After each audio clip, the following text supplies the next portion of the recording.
Azərbaycanda bu bir qrup adam var. Mən talışların 2 milyon adam olduğunu deyəndə rəsmi rəqəmləri gətirib gözümüzə soxmağa çalışırlar. Hansı ki, rəsmi rəqəmlərdə talışların sayı xeyli az göstərilib. Mən həmin adamlara Azərbaycandakı formalaşmış, qeyri-adi monstr dövlətdən danışmaq istəyirəm. Bu dövlət ikili siyasət yeridir. Yəni rəsmi və qeyri-rəsmi. Rəsmi olaraq türklərin Azərbaycanda sayı 38 mindir. Yəni bilirəm bəlkə də birinci dəfə eşitmisiniz, ancaq talışların rəsmi rəqəmlərini deyirsiniz, amma türklərin Azərbaycanda rəsmi sayı 38 mindir. 38 min dövlət statistikasında belə yazılıb. Girin, Google-da axtarış verin, tapacaqsınız o rəqəmləri. Və 38 mində Azərbaycan əhalisinin 4%-ni təşkil edir. Yəni rəsmi rəqəmləri əsas götürürüksə talışlarla bağlı, gəlin bizim bu türklərlə də bağlı rəsmi rəqəmləri əsas götürək. Göstərək ki, türklər talışlardan da azdır, 38 min nəfər təşkil edir. Həmçinin Azərbaycanda bir çox məsələlər, bayaq dediyim kimi, rəsmi və qeyri-rəsmi qaydada davam edir. Mən buna aid bir çox misallar çəkəcəm. Yəni nəyi nəzərdə tuturam və bu səbəb nədən yaranıb, nəyə görə belə bir sistemin içindəyik, onu izah edəcəm. Misal üçün, Azərbaycanda rəsmi olaraq biz Ermənistandan sülh istəyirik. Yəni prezident gedir sülhlə danışır, ki, dırnaqarası prezident İlham Əliyev sülhdən danışır, onun əlaltıları sülhdən gedir, rəsmi danışıqlar aparır, rəsmi sənədlərdə sülh məramlı bir mövqe sərgilənir. Amma gəlirsiniz Azərbaycana baxın, media müharibədən danışır, hökumət mediası müharibədən danışır, İlham Əliyev çıxır danışır ki, biz filan qədər silah aldıq, təyyarə aldıq, istənilən halda düşmənlərimizi məhv edəcəyik, Azərbaycanlılar Ermənistana qayıdacaq, nə bilim, Sevan gölü Göyçə gölü olub. Yəni bu cür ritorika var. Yəni rəsmi və qeyri-rəsmi. Mən burada kimin düz nəyin səhv olduğunu danışmıram. Azərbaycanın rəsmi mövqeyi Azərbaycanın qeyri-rəsmi mövqeyindən fərqlənir və bunu edənlər, həm rəsmi mövqeyi irəli sürənlər, həm də qeyri-rəsmi mövqeyi irəli sürənlər hər biri dövlət adamlarıdır. Yəni İlham Əliyev başda olmaqla digər insanlardır. Həmçinin bu təkcə İlham Əliyevin sülh siyasətinə bağlı xeyr, Ramiz Mehdiyev işinə baxaq. Ramiz Mehdiyev rəsmi olaraq heç bir cinayət işi açılmayıb. Rəsmi olaraq ortada heç bir prokurorluq işi yoxdur. Rəsmi ittiham qaydası yoxdur, həbs olunma qərarı yoxdur. Amma qeyri-rəsmi olaraq bütün dövlət orqanları onu dövlətə xəyanətlə ittiham eləyir, onun dövlətə xəyanət etdiyini deyir, dövlət çevrilişini cəhd etdiyini deyir. Və bunu dövlətin deputat və nazir səviyyəsində insanları səsləndirir. Amma ortada prokurorluq sənədi yoxdur. Yəni necə olur ki, bütün media, deputatlar, nazirlər burada vətənə xəyanətdən danışır, amma ortada bir prokurorluq işi yoxdur, rəsmi iş yoxdur. Digər məsələ COVID-19 ilə bağlı. COVID rəsmi olaraq Azərbaycandadır. Rəsmi olaraq göstərilir ki, Azərbaycanın sərhədləri COVID-ə görə bağlanıb. COVID təhlükəsinə görə, hansı ki bilirik ki, ortada COVID təhlükəsi yoxdur. Qeyri-rəsmi olaraqsa bu açıq-aşkar yenə də deputatlar, nazirlər, hətta prezident səviyyəsində deyilir ki, bu xaricdən gələn təhlükələrlə bağlıdır, siyasi təhlükələrlə bağlıdır. Və bunu bir dəfə yox, 1000 dəfə təkrarlayıblar. 1000 dəfə təkrarlayıb. Amma rəsmi qaydada belə bir söhbət yoxdur. Rəsmi olaraq COVID-19 təhlükəsi var.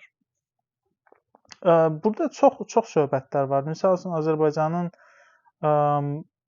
rəsmi olaraq 10 milyon əhalisi var. Qeyri-rəsmi biz bilirik ki, Azərbaycanda 10 milyon əhali yoxdur və bunu başqa kateqoriyalara da bölmək olar. Rəsmi olaraq Azərbaycançılıq var, nə bilim, Azərbaycan belədir, çox tolerant ölkədir, filandır. Qeyri-rəsmi olaraq bütün media bağırır ki, Azərbaycan türkdür, filandır. Azərbaycan nə bilim İranın da bir hissəsini götürəcək, özünə qatacaq, halbuki özü İranın bir hissəsidir. Bütün bunlar görünən faktlardır. Yəni mən sizə sadəcə bunları misal olaraq bildirirəm. Özünüz də bir qədər araşdırsaz belə şeylər çox görəcəksiniz.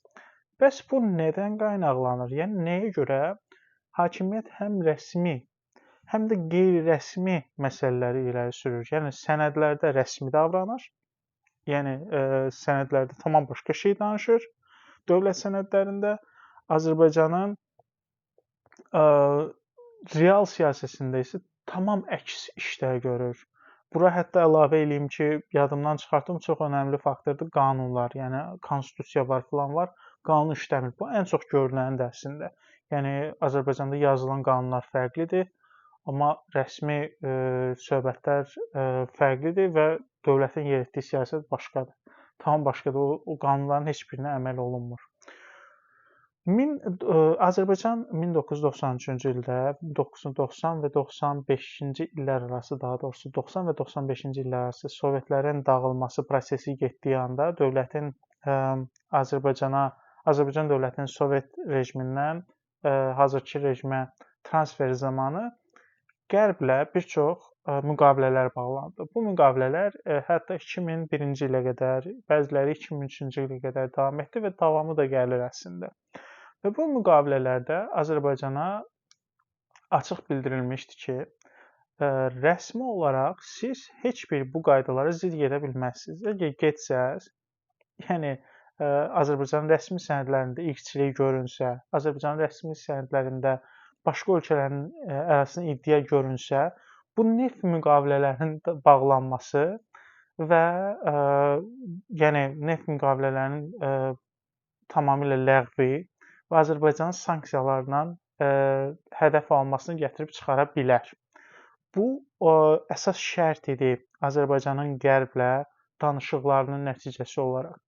Və Azərbaycan belə bir metoddan istifadə etdi, hansı ki Rusiya ilə də bu baş vermişdi. Yəni Rusiya və digər postsovet ölkələrlə də bu müqavilələr olubdu, bu cür şərtlər irəli sürülübdü. Və Rusiya belə bir taktikadan istifadə etmişdi. Azərbaycan da onu təkrarlayır. Yəni rəsmi sənədlərdə onların dediyi hər bir şey eləyir. Yəni bu oyunun bir parçasıdır. Deyir ki, qardaş, yaxşı, mən səndən razı. Bax, Azərbaycanda mən türkçülük aparmıram ki, 38 min türk yazmışam. Mən Azərbaycançılıq siyasət aparıram. Yazıram ki, 100 mində talış var. Amma mən Azərbaycançılıq siyasət aparıram. Həmçinin Qarabağ məsələsində mən sülh tərəfdarıyam, amma realda o deyil.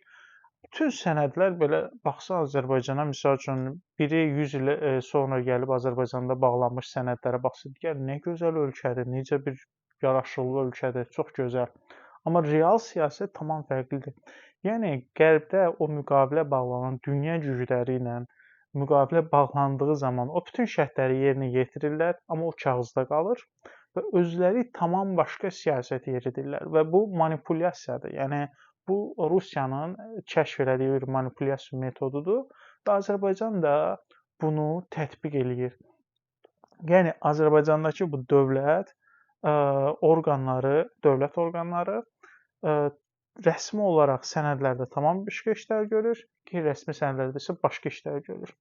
Bu bizə hansı üstünlük verir? Yəni Qərbdəki bu insan haqları məsələlərini qabardan qurumlar var və digər böyük institutlar var. Bunlar nəyə görə bunu ortaya belə qoyub?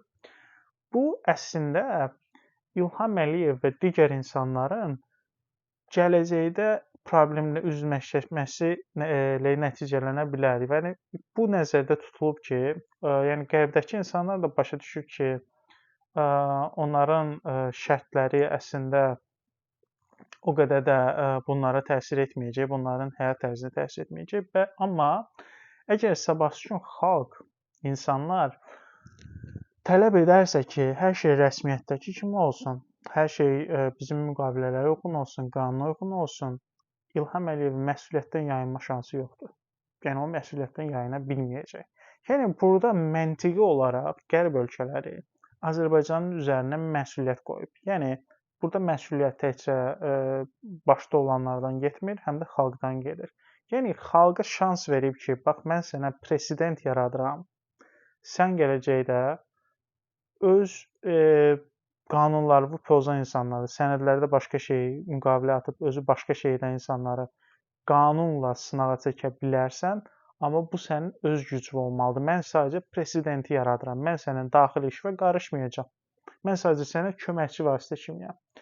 Və digər tərəfdən də İlham Əliyevə şans verib ki, qardaş, yəni al bu sənin ölkən, müqavilələr filanlar, əgər sənin legitimliyin olsa xalq arasında, yəni sənə qarşı güclü çıxan olmasa, burada təzyiq olmasa, sənə qarşı güclü bir ayaqlanma olmasa, al idarə elə, istəyirsən rəsmi sənədlərə əməl elə, eləmə. Amma bu rəsmi sənədlər orada biz dediyimiz kimi qalacaq. Çünki xalqın da ədalətlə şansı olmalıdır ki, sənə qarşı çıxa bilsin və buna bir president hüququ olsun. Bax, məsələ qısa olaraq budur və azərbaycanlılar da bunu başa düşməlidir. Azərbaycanın rəsmi sənədləri Qərb tərəfindən onlar üçün gələcəkdə azadlıq üçün şans kimi yaradılıb. Kimlər ki, deyir ki, yəni Qərb gəlib bunları tamamilə bu boyunduruqdan xilas edəcək, yəni İlham Əliyevdən xilas edəcək, səhv edir. Çünki eyni şansı da Əliyev üçün yaradıblar. Yəni balanslı olaraq həm xalq üçün, həm Əliyev üçün bir sistem yaradıblar. Yəni kim güclüdürsə o qazansın deyə ədalətli bir sistem yaratmağa çalışıblar. Bu nə qədər ədalətlidir, nə qədər bizə uyğundur deyə bilmərəm. Bu açıq bir müzakirə mövzusudur. Sadəcə mən bunun necə baş verdiyini göstərmək istəyirəm. Çünki belə məsələlər Azərbaycan siyasətində danışılmır. Heç Rusiya siyasətində də belə şeylər çox az danışılır. Bunu Azərbaycan insanı özü başa düşməlidir. Yəni bizə rəsmi rəqəmləri gözümüzə soxmasınlar. Onlar üçün bu rəsmi rəqəmlər öz haqqını tələb etmək üçün bir vasitədir. Bu rəsmi rəqəmlərin özü də əslində saxtadır. Əslində Azərbaycanın rəsmi siyasəti belə olmalı idi ki, Qərblə müqavilələr əsasında Azərbaycançılıq olmalıdır. Azərbaycanlılar həm İranın, həm Qafqazlı, həm də türk köklərinə göstərilməli idi. Yəni bərabər sağlanmalı idi bu üç amil. Məsələn, ictimai televiziyada həm talışca, həm ləzgizə verilişlər açılmalı idi, təkcə Azərbaycan dili tətbiq edilməməli idi. Bütün bunlar müqavilələrdə, bütün bunlar konvensiyalarda və konvensiya və müqavilələrdən irəli gələn digər sənədlərdə açıq qeyd olunubdur. Azərbaycan bunların heç birini real siyasətdə aparmır. Nəyə görə? Çünki tələbkarlıq yoxdur. Talışlar özləri bunu tələb etməlidir. Tələb eləməkdən əlavə iş görməlidir, yəni səsini göstərməlidir. Əgər talışlar böyük bir çoxluq olaraq, yəni böyük bir çoxluq da əslində deyil, 2 milyon xalqdan misal üçün 20-30 mini gündəlik olaraq bu işin üzərində işləsə, həm deyil onların iqtisadi və mədəni haqlarından söhbət gedir, siyasi haqlarından söhbət gedir, Azərbaycanda çox şey dəyişəcək. Həm talışların xeyrinə, həm də elə digər millətlərin xeyrinə. Çünki Azərbaycanda ideoloji olaraq digər millətlər tamamilə kökdən məhv ediliblər.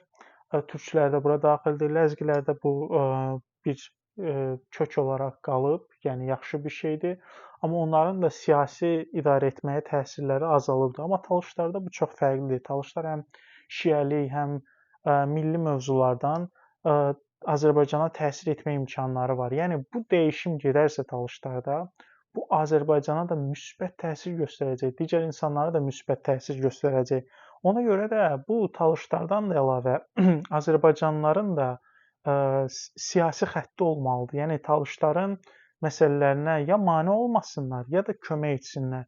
Bu sizin də azadlığınızdır. Yəni mən bir daha qeyd edirəm. Talışlar Azərbaycanda hal-hazırda strateji mövqedə dayanıblar. Bu strateji mövqe bizim tək özümüz yox, yəni talışların yox, Azərbaycanlıların da azadlığına yol açır. Sadəcə burada taktiki davranmaq lazımdır. Bizə mane olmamaq lazımdır. Bizdə bir liderlik var, sizdə bu yoxdur. Türklərdə bu yoxdur. Türklərdə liderlik məsələsi İlham Əliyev əlinə keçirib. Yəni ürəyi istədiyi kimi idarə eləyir türkləri. Talışlarda amma bu var. Bizə mane olmasınlar. Yəni gəlib məsələləri manipulyasiya eləməsinlər. Biz nəyin arxasında olduğunu, nə istədiyimizi yaxşı bilirik və bizə qulaq assınlar. Yəni bu səhvləri təkrarlasalar, onların da təhlükəsi olacaq ki, daha 30-35 il bu iyrənc rejimin içində yaşasınlar. Bizə dəstək olsalar, Azərbaycanda demokratiya da olacaq, insan haqları da olacaq və hər kəsin öz sözünü deməyə haqqı olacaq. Və bunu edəcəyik, əmin olun.